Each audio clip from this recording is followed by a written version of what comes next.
for patterns, tricks, stitches and tips, wands and needles, embroidery.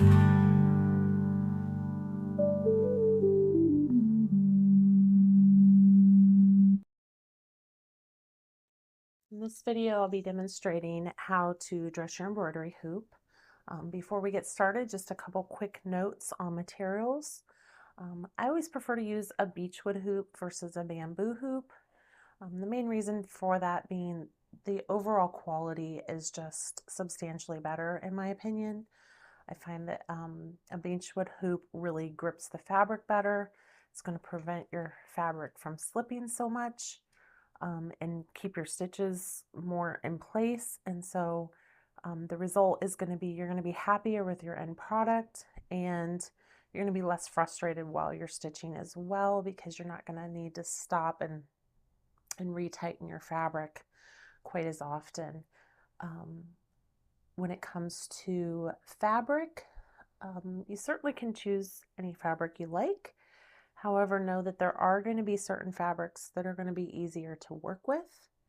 I personally prefer to use either a cotton fabric or linen fabric or a cotton linen blend. These fabrics they have a good weave that's not too loose or too tight. And so again, that's just going to affect how your stitches lay on your fabric, and it's going to affect the overall look of your end product. Also, when it comes to fabric, I usually double up my fabric. And the reason for that is, once again, it's going to hold better in your hoop. Another thing that it's going to do is it's going to decrease the visibility of thread lines from the back of your hoop. And again, it's just going to be happier with your end product. A couple other supplies that come in handy for this step are going to be a small screwdriver and a set of pinking shears. So to dress our hoop, we're going to loosen the screw on the top of the hoop and separate the inner and outer rings of our hoop. We're going to set that outer ring aside, and we're going to lay our inner ring on a nice flat surface. Now, starting out, I usually do start with just one layer of fabric in my hoop. And the reason for that is I like to transfer my pattern using a light box method. That's my preferred transfer method. And I will link to another video that shows how to do that. But for using that method, it's much easier to transfer the pattern through one layer of fabric versus two. You're going to be able to see the pattern through the one layer much easier. So, but for the purposes of this video, I'm going to go ahead and put both layers of fabric down. I try to have that just centered right over that inner ring. And I'm going to grab my outer ring of my hoop, loosen that screw just a little bit more. You might have to play around with that a little bit and loosen it. But I don't want it too loose. If I can keep that as snug as possible while sliding it over the inner ring, that's going to minimize how much stretching of my fabric I actually need to do in the next step here. So once that's on there, you'll see that now my fabric is sandwiched between the inner and outer hoops. And then I just want to go around and make sure that my fabric is nice and tight in the hoop, and that's just going to give me the proper tension so that again, as I'm stitching, my stitches lay nice on my fabric isn't puckering underneath of my stitches, and I'm going to want to check that tension periodically throughout stitching. But again, by using that beechwood hoop and doubling up the fabric, you're really going to get minimal slipping and loosening of your fabric in your hoop.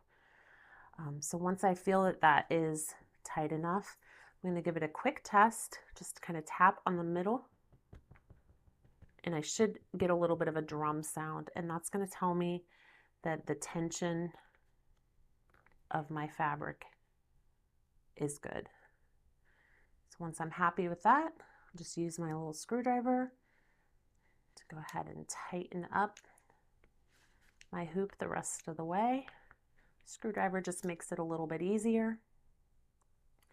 And then the final step that I'm going to do is to get rid of some of this excess fabric around the outside of the hoop, because as you can see, it can end up getting in the way as you're stitching. You can end up running your needle and thread through that excess fabric, and it can just be frustrating to work with.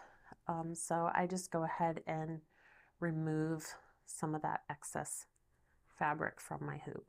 So that's where my pinking shears come in. You can certainly use just a regular set of sewing scissors, but the pinking shears are nice because you see they have this little zigzag edge, which helps to prevent any fraying of your fabric. You'll see with just a regular sewing scissors, you're going to get these little fraying along the edges of your fabric. So pinking shears help with that. So to remove the excess fabric, I'm just going to go around the outside of my hoop, just following the edge of my hoop. I'm just going to leave 1 to 2 inches of fabric. This in no way needs to be perfect. Again, we're just trying to get that fabric out of the way and create a more enjoyable stitching experience. We want enough extra fabric that we can gather it at the back when we're done stitching, but not so much that it's getting in our way. So I'm just going to keep working around the edge of my hoop.